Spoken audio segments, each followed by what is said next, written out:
We're going up, up, up to the Upper Marae, where stories lift and voices fly. Put your tea towels down, let your worries fade. Open the gates, let the memories cascade. In this podcast world, we give it our best. So grab your cup or come say hi, no jest. We're going up to the Upper Marae, where conversations flow and spirits can't lie.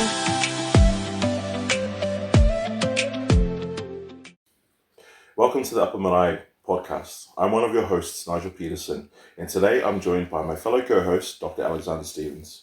Today, we are privileged to be joined by our special guest, Andrew Taua'i, as we open the gates for another powerful Talanoa exploring well-being, identity, leadership, healing, and community. Nau mai, haere mai to the Upper Marae. Hello, Soifua, how are you doing? Ja, Soifua manuia I lau. Sunga, tui sa mau ia whapea fwide. Sunga le li fo mai, Dr. Alexander. Malole, Soifua manuia ia. Lo maua pere on man malo si whafkai le anga lema le. Sisi ese. Al tato sisi ese. Yeah, well, thank you. All is well, all is good. Yeah, I think it's our first one, or it's definitely my first one with you. So it's good to see you after, I can't remember how long. But yeah, it's Independence Day today in Samoa. It's Samoan Language Week. So congratulations to us for decolonizing from the New Zealand government that oversaw Samoa for a number of decades. So You've actually got a tea set next door. I do. That commemorates. I do. Which is gathering dust, so I need to clean it and make it clean again. Yeah, so man, should we get straight into it? Yeah, cheeky. All right.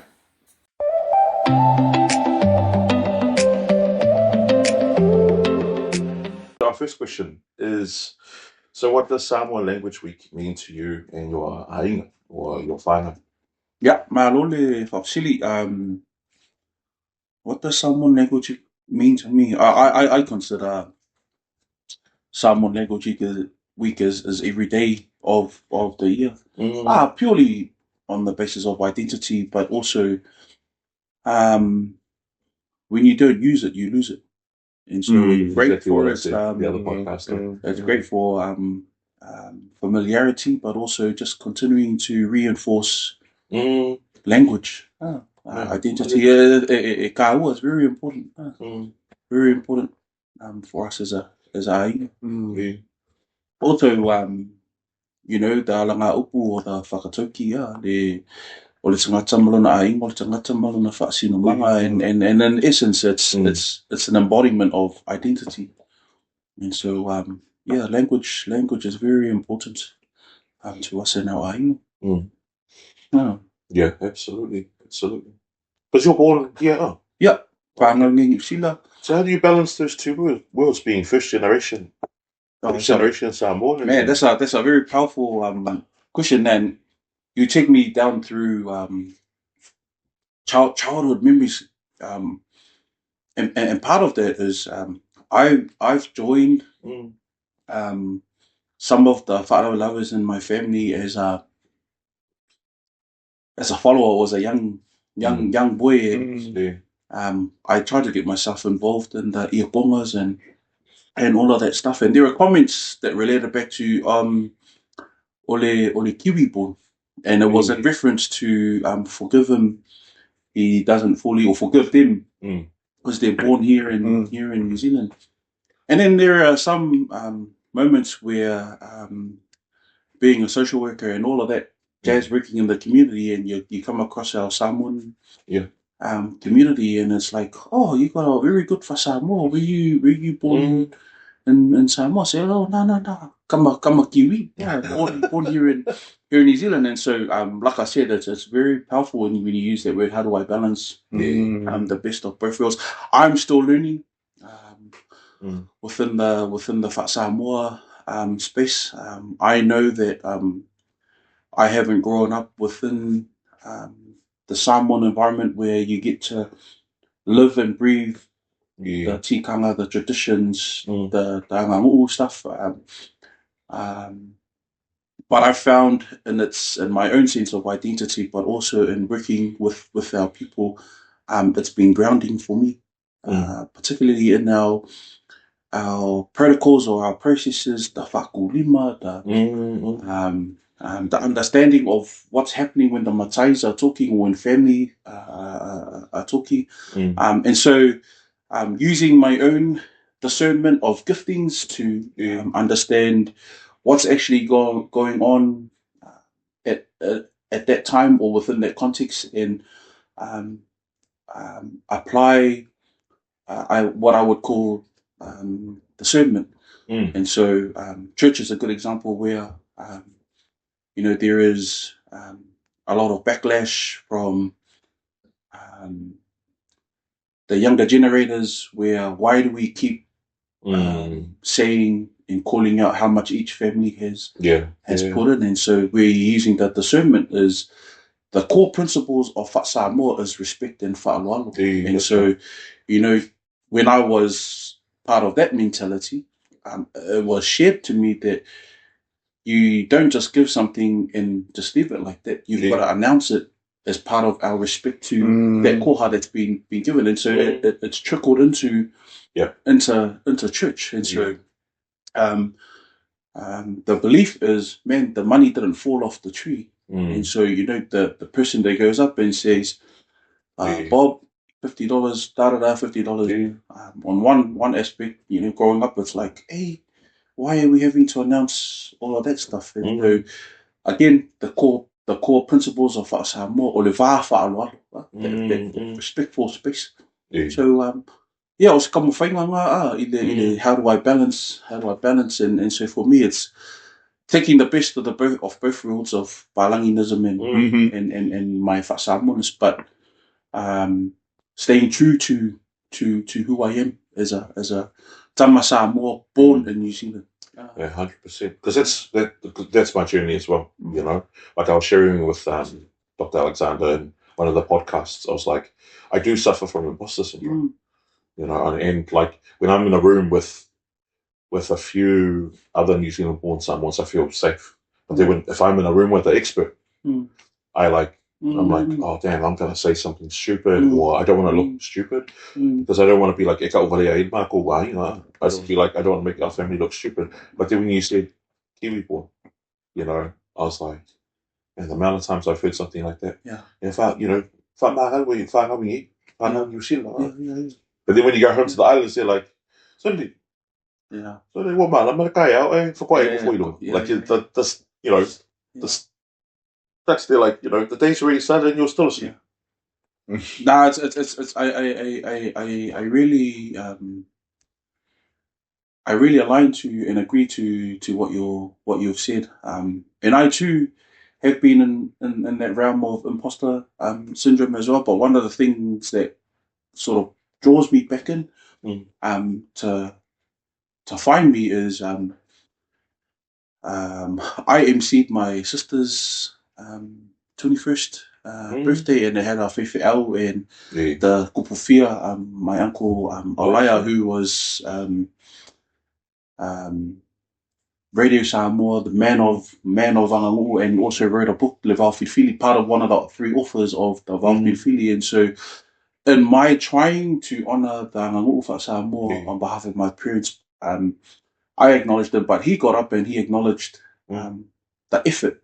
And in acknowledging that effort, he then compared his kids, who all have degrees and master's degrees and so forth within the English literature side of things. And I really felt humbled in that space. And so what was pushed and highlighted was Dalanga upu e yeile au whaalele, e yeile au whai kaulaulu. So basically in its basic breakdown, there are those who will lift you. Yeah. And then there are those who are going to try and comb every mistake that you have. And so bottom line for me is the leadership then of that person or that matai to either say, son, great effort, but here's some things for you to work on. Or, hey, if you don't know how to say it, don't say it at all. And so part of that, I take it as a challenge to say, okay, sweet, bring it on. Because that whole Kiwi born thing for me, I've always been an underdog in my in my life, and so I smile in my heart when you get those. Sorry, man, your Samoa is pretty good, but I'm like, nah, not really. And so just for me, just carry on going back to the importance of aina. Yeah. So no, I get it, especially with those smart remarks of it's a Kiwi born. But I know it's done in jest, but it's also that jest. You wait, I'm gonna get you back now. Yeah. Any questions, Lachlan? No, none at the moment. Okay. So a nice, easy question. What are some simple Samoan phrases that our non-speaking Samoans should know? Simple ones. So we've had talofa. Yeah. We've had whaaroalo. Yeah. We've had ainga. Yeah. We've had whamole. Yeah. What have we yeah. Oh, we haven't had Tulou. That's a new one. Which is what I was going to bring up. I think first and foremost, Tulou should be highlighted big time, and it's I think it's in terms of its physical position of saying Tulou. I think spiritually it means it's got a great significance. Break it down for us. Well, during some camps, we ended up in a marae, and so one of the kaumatos was telling us the importance of excusing yourself when you're walking in front of someone, but more so from, and correct me if I'm wrong, but this is what he shared with us as a group, is that a wahine shouldn't walk in front of someone without excusing themselves. If anything, they should walk from the back, and that's on the ideology that they've got the woman thing, and so you shouldn't disrespect the man. But from a Samoan perspective, saying Tulou is an acknowledgement or the amanaia of that space or that person that you're walking in front of. Otherwise, you leave questions on their mind. Hey, does this guy got a brain or not? And it's, yes. So in Samoan they say, "Hey, so let me say, do you have a brain?" Yeah, it's not a rhetorical question. Yeah. Well, from that is meaning said, man, you don't use your manners of the brains, I suppose, in terms of just just excuse yourself with the Tulou, and that just comes back down to the humility to honour the spaces of respect. I think va is another space that's another word that doesn't get enough input, but then also va is the noun, and then the suffixes that come off the va to help explain that stuff. And so if va is then the thing that makes it the thing is va whaloalo, so the respectful space, va whawhani, va whiawhia, va tapuaia, the sacred spaces. I recently did a workshop on the ecology of va to the South Auckland Youth Network attendees, and that was really from a youth worker's perspective, honouring the young person's va. But I like the concept around the va, and like I said, it's all to do with the respectful spaces. There's some that talk about the tausi of the va, or teo of the va that you hear often. I suppose my take on teo of the va means something has to be broken in order for it to be killed. As a where I just think, man, just establish that va and tausi the va. So that's so cool. Yeah, I like the idea of not just in our culture, but like in terms of va. I like the idea that it provides safety. Yeah, there's a safety there because you know your relationship with the next person, who you're talking to. And I think even in terms of the work that we do in social work, a lot of people, they grow up in spaces where they don't know va, or they don't know their role within a family. And so, I mean, we see it in the work that we do. We see all the negative statistics and stuff. And so I think me and the bro, one of our podcasts, we're talking about the importance of identity. When you ask a question like within a Samoan, context. When we ask, wait, we're not asking because like we want to know who you are, like we want to know your connections. And so if you can answer those questions, then there's some safety because you know who you are, you know your place, you know where you're from. But then if you've got somebody who's been in the system and they come and they can't answer those questions, then they feel vulnerable because then they really do feel alone.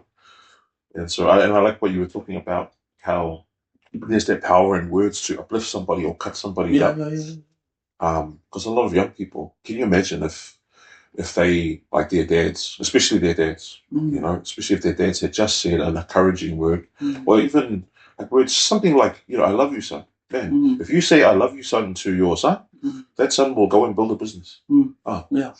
That son will go and he'll become the greatest, whatever. But man, it's rare. I think it's rare. I'm talking about my own journey as well. It's rare to hear your father say I love you, or I'm proud of you.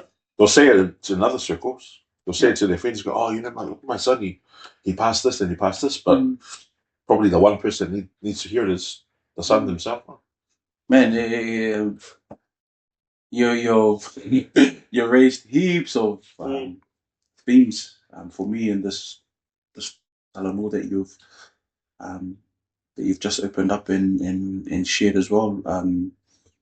Within our Samoan context, I think language is powerful, especially in its mode of expressions, mode of songs and singing, but also the history that it carries. And the identity stuff that you've talked about. I think I was listening to a podcast that Doctor had said to me, and you're so right around the compensation of lack of identity around the drugs, the alcohol, and all of that stuff. That's a great word, compensation. And for me, I look at it and I think to myself, man, there is so much emotion. There are so many things that are involved in this connection. And so the importance of asking where is someone from, I align it to the Māori genealogy of whakapapa, and the core of it is to connect. But you also know in terms of our Samoan sayings or alanga upua is e tele au tangata no lo le au le la au, and it's layman terms. There are someone's connection in terms of family or village or iwi or hapu has far more connectors compared to a root of a tree or a plant, and that tells a big picture too. Like you and I, we're brothers from the same village of Makauku in Apia. But you le vainga lepa ma halo singa par kolum ma upu ya kuisa mau, and so like even those are connectors for us in our solo ia o ka uai kasi ka alunga kasi ka ia afu, one pulu, one ia afu, and it's symbolism that we're rooted from the same space. What does that mean for me? Well, I feel closer to you than it's a small world. And in that space. But also when you look externally, is you and I, or the three of us, are pretty much all in the same sector of service, which is humanitarian or human services. We're connected in that realm. But also when you break down the histories of things, it's like solely.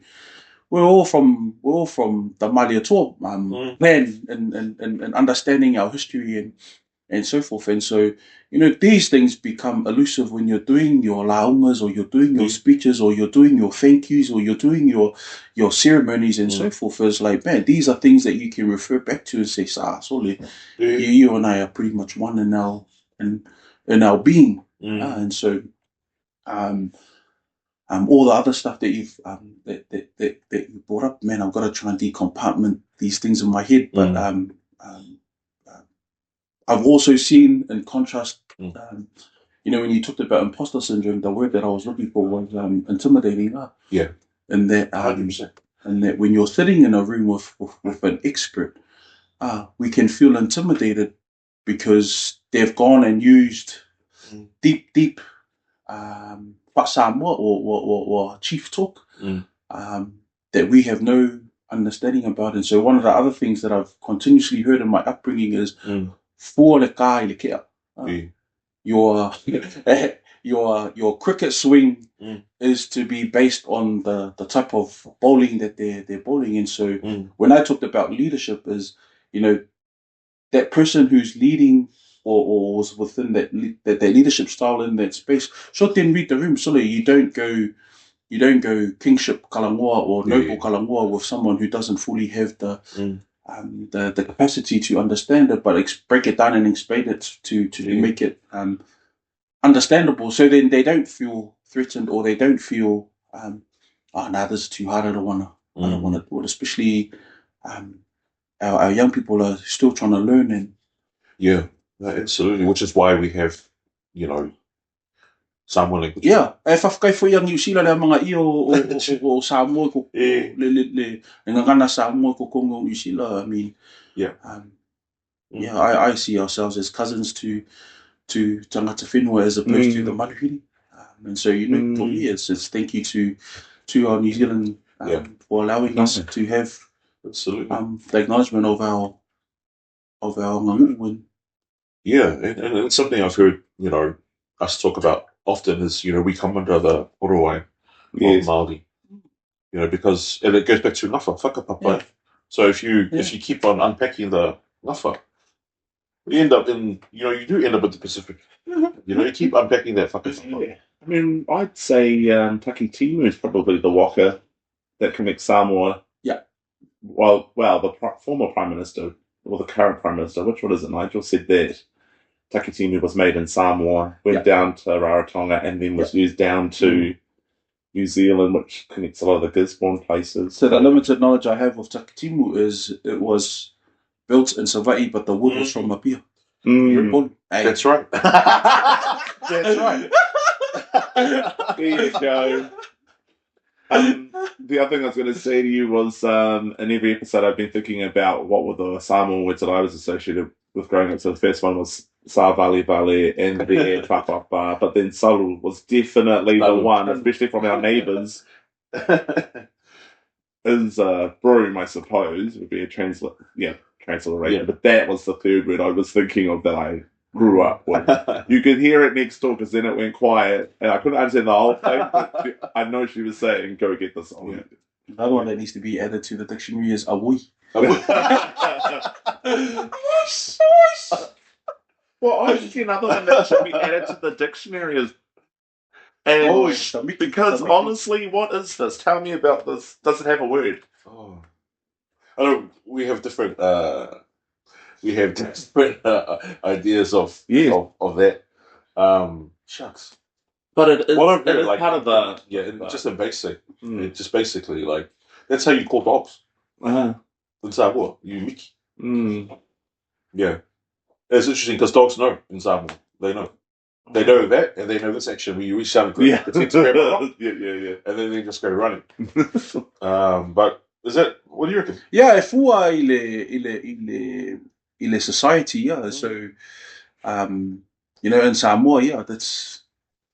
Sorry, the trauma just came back. It's the calling of it's the calling of the dogs and so forth. And so, society-wise, in my belief alone, it's widely accepted. Right. And even when it goes to people, you then Mickey the people where I've seen in some cases here in New Zealand is like, don't do that to me, I'm not a dog. Interesting. So you've got that clash of so like what's normal in Samoa is perhaps not normal here. And so that's it's all It's so many little like even this the hand gesture. It's like it's all how they say goodbye. Right. Like, I suppose it's all evolution of of how fast can you get the message across? the wave. It's probably the history of where the mana waves come from. From a piece. Oh shucks! You're walking me down memory lane. You do the shh there. How many times have you heard that? Or the Mickey? What's become apparent when I'm in the Otara market is that kids know their parents distinct. Yeah. Nobody else looks. The calls, especially when they call their name. Yes. you're like, yeah, your radar picks up. You're like, that's my day. Been conditioned well, mate. Been conditioned well. Okay. Next question. So, in terms of knowledge and wisdom and things like that, like what role does elders and leaders have in the community or even in families to impart that knowledge onto the next generation? What sort of roles do they play? It's highly significant. I mean, some thoughts that I've had is, man, how come we didn't have things written down? And you see in its political sphere, you've got arguments that are now happening about historical boundary lines or the events, if it actually eventuated and so forth. As we say in our Samoan salutations and so forth. O le ia iwi o le fua e lave o le talalasi Samoa in terms of its similar story, different accounts. And we will find that across the Pacifica sphere as well. But the elders play a massive role in its passing on of that knowledge. But I've also, and I don't mean to be negative Nancy, but I've also seen some elders who've had different accounts to protocols and so forth. And that's why I come back to the whole leadership thing becomes the style becomes important, because it either lifts you up or you can go wrong for the rest of your life with regards to that account. But elders play a massive role in sustaining the language, but also the knowledge. You got great wisdom bearers who sit quietly and humbly with a lot of their knowledge. But mea whale ainga, I think, is really important to attend, because then that's where you see a lot of that. Absolutely. That family knowledge, the cultural knowledge on display, but also opportunities to ask questions of what you don't understand. Some of the things that I've learned through a Palangi lens, I suppose, being up in the leadership area, is this whole idea of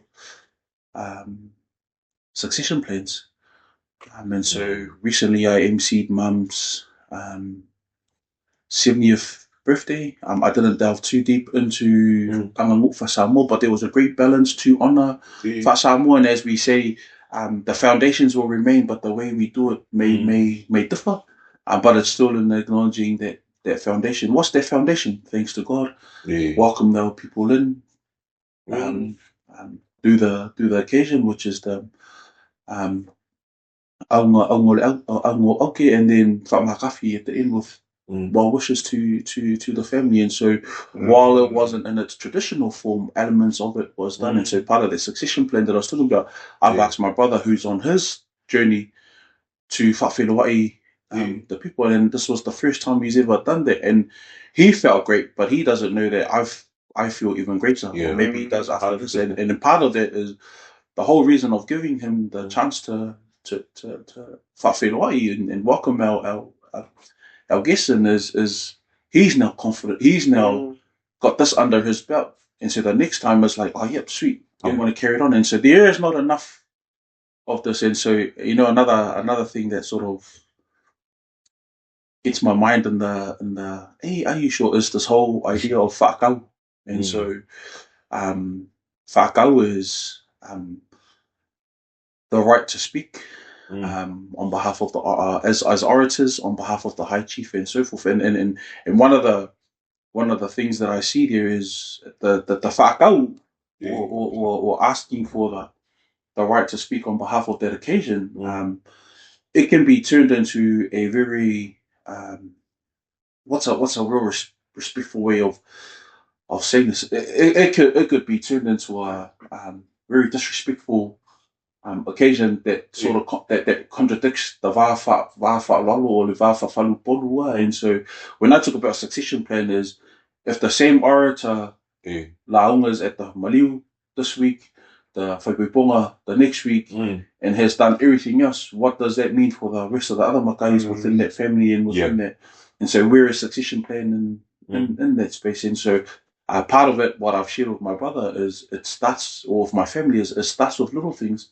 Doesn't matter who in the house that's here when they come into your space. So or you know, if we come with things, just start doing that stuff to follow that stuff. It doesn't matter who it is, but then that's how you build your sustainability or the reinforcement of sweet. I've done a couple of cities, and my first ever city that I stuffed up on was I never took a ELO lover. Basics of basics. Yeah. I put that down to my Kiwi born team, and so I didn't even know what was happening on that corridor or that Talanoa. Only that, look, I'm here on behalf of the rec mates, and we're gonna give you this score. But I never knew all the structures in that. And so my dad and what he was sharing with me, and this is where the elders come into play, is now you've done it, learn from it, carry on to the next one. And so each time I've gone to do it, I've improved, or I've got things that I've taken to learn, and that's where I find myself in still search of we are to put it in search and frequency, and still in search of that who I am and my own identity. But going back to the question, kahua is very important. Our elders and the wisdom bearers to share these knowledges, because like I said, it's already evident. Man, when people go to the grave without sharing this stuff, the future then loses out, because absolutely. This is how I know it. Well, man, let's just look at how context has changed over the years, and I don't know if involvement is then the right word, but you look at AI, and again, man, I did an AI workshop two weeks ago, and man, the guy, he was showing us examples of AI, and he put in, can you write me a Māori speech for da-da-da, bro? It spat it out, and so what he said is what I was thinking about, using discernment. Use discernment to actually read between the lines of what's the computer actually saying versus so what's the actual history. True, because some people are doing that now. They'll like take a document in another language, chuck it into AI and say translate into English. Man. So, And you just reminded me that the idea of the spoken word to the written word, now to the digital, the digital word. And that's where we're at now. This new age of information. So even this podcast is going to be used at some case, at some point. One of your descendants is going to pick up this. Oh, is that Papa? And he's like talking about all this stuff. So it's like we've gone from the word, the spoken word, to the written word, and now gone from the written word to the recorded word. I was thinking about this for your masters, because you're looking at doing podcasts. Yes. Podcasts are a kind of modern version of Kōrero and Talanoa. They're just the mediums. Yeah, absolutely. Yeah, and there's a timestamp as well. On this day, at this time, this is what happened. This is the discussion that happened. Yes. And we talked about it in our podcast, where we live in a digital age, and I cannot for the life of me understand why people don't record their loved ones talking. Because they're probably in their 70s and 80s now, and so we should be recording these, the wealth of knowledge that they have about family, anganu'u. Well, it's norms, it was not known, and it wasn't a thing, but the involvement of life and where society is going is you pretty much got no excuse in regards to not recording some of these things, and you're right, man. This is man, I often go back and I look at videos and so forth when I'm in that moment of when I miss my dad and so forth. It's like, frick, I wish I did more videos, actually good videos of him, instead of all his angry moments. I'm like, silly. Here I am thinking that it was funny, and now I'm crying because it's like, why did I make him angry to make him swear? But I mean, I think it's important just to try and capture as much as you can digitally. Yeah, absolutely. I'm in that space now, So my dad passed away years ago, before video phones was a thing. So the only memories I do have is of the old VCR recordings. But Like, who has a VCR nowadays? Yeah. So having to transfer that over to like a digital format. But then the other one is mum, you know. So like having recordings of her just talking. Yeah. Because you're right. Like once the voice is gone, the voice is gone. That's it, man. And sometimes it's just, sometimes it's just a voice, but I still have voice recordings of mum. Like if I don't know more, just listen. I'm like, oh, that's what she sounds like. Yeah. No, it's good. Yeah. I think it's important. I think it is important, particularly when you look at history. I think something that I was reading or watching. Probably 100 years from now, our kids won't even remember us. I don't even remember who was there 100 years ago in my own family. True. 3 generations, they say. So, so shucks. Okay, we've gone way off scripts, which is great. Because great to me. That's how Talanoa should be. Yeah. Then let's circle back. So the bro's doing his masters in violence and trauma at AUT. You're doing your masters in Samoan social workers' experiences of Western supervision versus cultural supervision. So then, what way does Samoan language play into what some of your as part of? Massive, because there's the realm of clinical world, and then there's the realm of culture, and so identity becomes a massive theme with regards to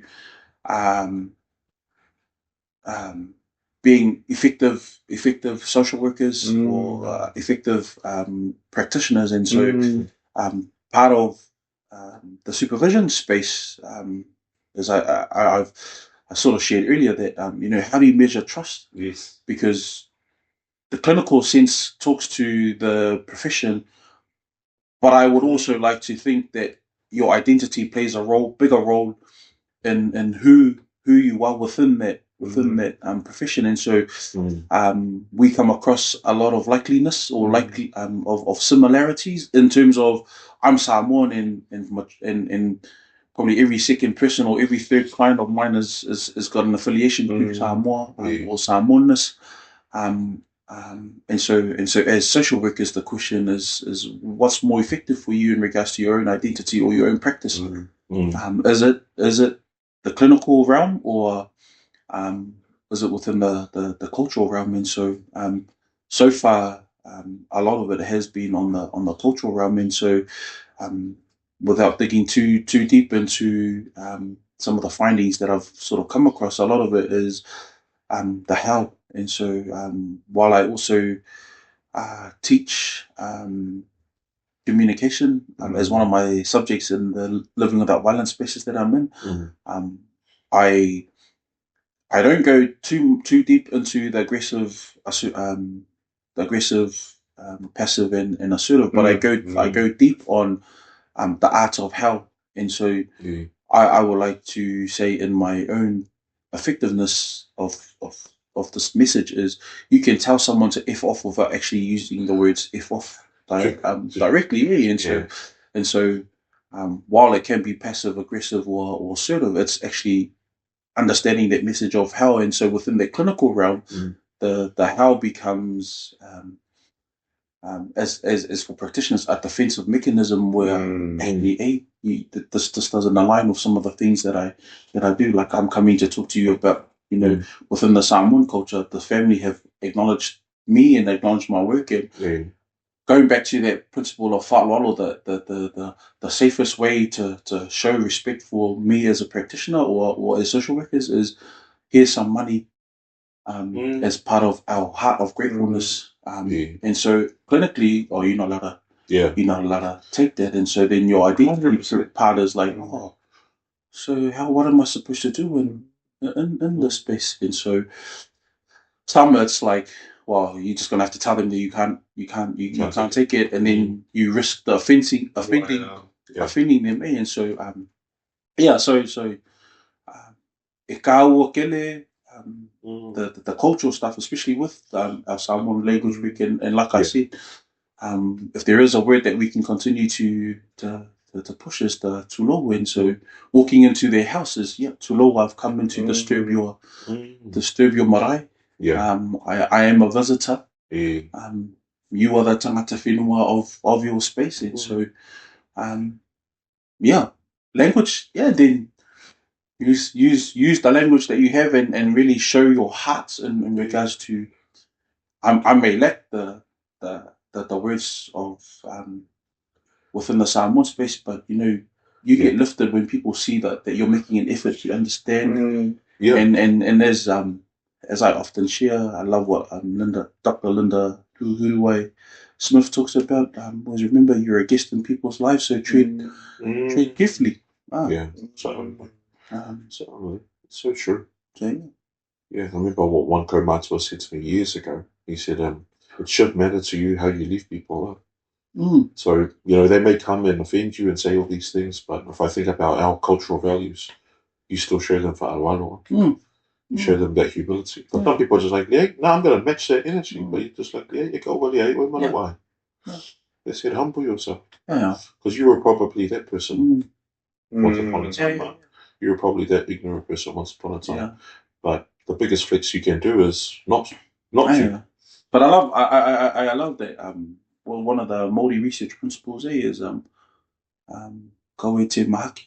Don't flaunt your knowledge. And so our people would also find a way to whanga you to whanga you if you come across as arrogant and all of that stuff. And so humility also plays a big part in being effective in who you are as a person and so forth. So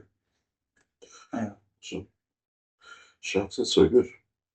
Final question. Any last thoughts for our listeners also?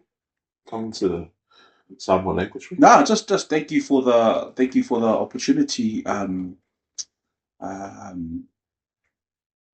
super grateful for the opportunity to come on board and just share a little bit about who I am and my journey, especially within the space of Samoan Language Week. As I've shared, I think Samoan Language Week should be every day. I'm not too hot on ad hoc. I want to be a Samoan today and then everything else. But I encourage everyone who wants to learn the language and those who are currently learning the language to continue and stick the course. As we know with anything in life, consistency is key. But don't be afraid to ask if you're not sure. But also don't be afraid to make mistakes. Is one of the biggest lessons that I've had within learning the Ufa Samoa. I've still got a lot of things wrong as well. And one of the good examples is in the Samoan language, you never use respectful words for yourself. Yes. And I remember when I stuffed this up, and I'm not afraid to share it. I was at the beginning, but I'm not afraid to share it. And I think I shared this with you years ago, and it was the idea that if we're meeting at a restaurant, and so the respectful way to say, "Oh look, we're gonna leave," is say, "Ole ama mua," meaning say we're gonna go first. Now I applied that, but my mistake was I applied that to my wife's cousin. It was their own house. So I said to him, "Ole ama mua," meaning to say, "Oh, we're gonna go." And so the idea is, well, what do you mean you guys gonna be first? We're at our own house. How can you be first from our house? And so I had shown my fobbiness, which I don't care. I'm proud to be a fob, but I learned a big lesson there around we don't apply our respectful words and respectful terms to ourselves. And one of the other things that I wanted to share, actually, what I wanted to say from the beginning was, I've seen so many introductions where people say or lo suafa or Bob Jones. And so suafa is the respectful term for name. And so I mean cringy is one word, but it comes across as you're lifting you're lifting your own self up where it should be reversed and you lift others up. And so the proper term should be Olo Wingwa or John Bobs. When you use the word swafa, it's you say Famunmuli or Ailo Swafa. So what is your name? And so in everyday terms it's Oilo Wingwa.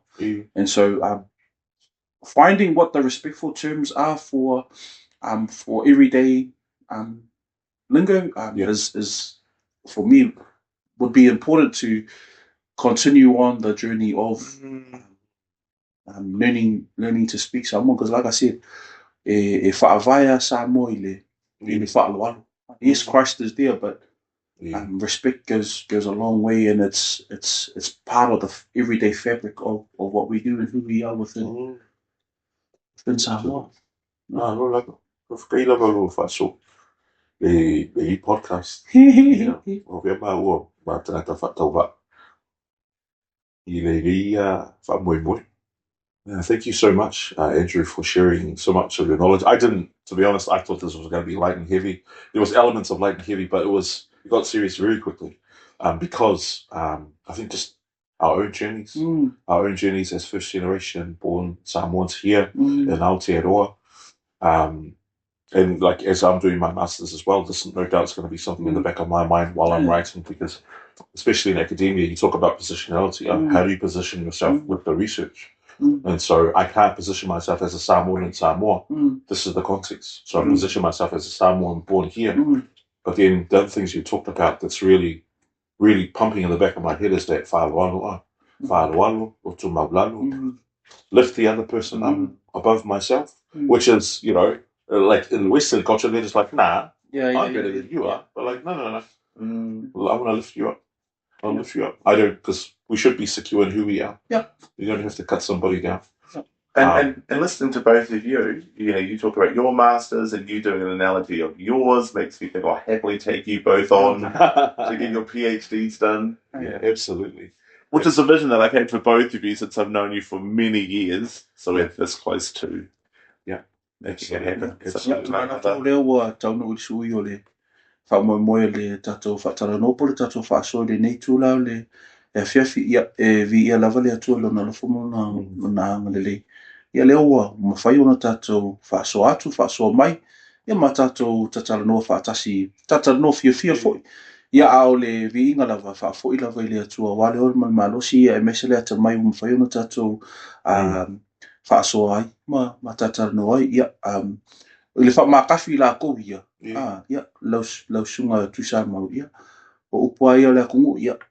Ia mau lau launga. Awa le ngau ko pe solo le fue. Ia e mau leo le malosi ia wala ko ia me se foi longa wenga lau sunga fo mai. Lau sunga Dr. Lau whiunga Dr. Alexander ia kalo ia mau apea lau malosi. Kingo le mafofo ICC ia ele nganga ia wa fo ia unga wenga. Fai pea. So swangi o kako kangaka in our Samoan exits, like we have a part there at the end of well wishes, and so to the orator, to Brother Nudge or Tuisa Mau in its overall senses, we have the koko and we have the fue, and so we say bless your koko, bless your staff and your fly whisk, that it does not break nor does it fall, that the work that you continue to do and serve, may it continue to impact our people, and may you be uplifted. But also to you too, to Dr. Alexander, for all the work that you've done, the poko and the kamai, the clip, the academia, and your support for us as brothers, but also a lot of the people that you've helped and you continue to help and continue to serve, that we pray blessings upon you, that good health upon you, and now all our well wishes, and definitely keen for continue to be supported by you and so forth. And so in that, thank you very much. I wish your guys' podcast very, very, very well, and with many blessings. That may it go far beyond. Beyond. And with that, the gates of the Upper Marae are coming to a close. Be safe out there. Mauga le baiaso le ngalana wha Samoa. Mauga fu'i le celebration le tūtotasi o le malo o Samoa. So we love you, appreciate you, and whawhatai lava for listening. Radio Talanoa. In this magical